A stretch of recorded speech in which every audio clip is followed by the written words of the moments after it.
Hello Hi, guys, good morning mga kawaray. Morning, Dito kami Philippines. ngayon sa Laalim.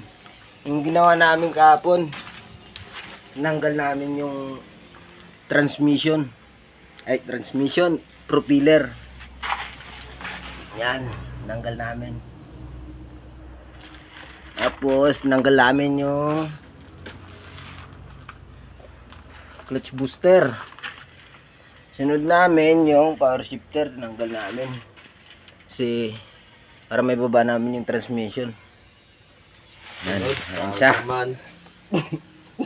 Hello guys. Tapos pagkasunod namin, binaba na namin yung transmission yan. Shout out dyan sa mga taga Bisaya.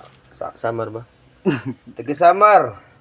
Yan, tapos yung ngayon, yung gagawin namin, Nakabili ba kayong palit sura? tanggalin namin yung tanggalin namin yung pressure plate para matanggal namin yung lining. Yan.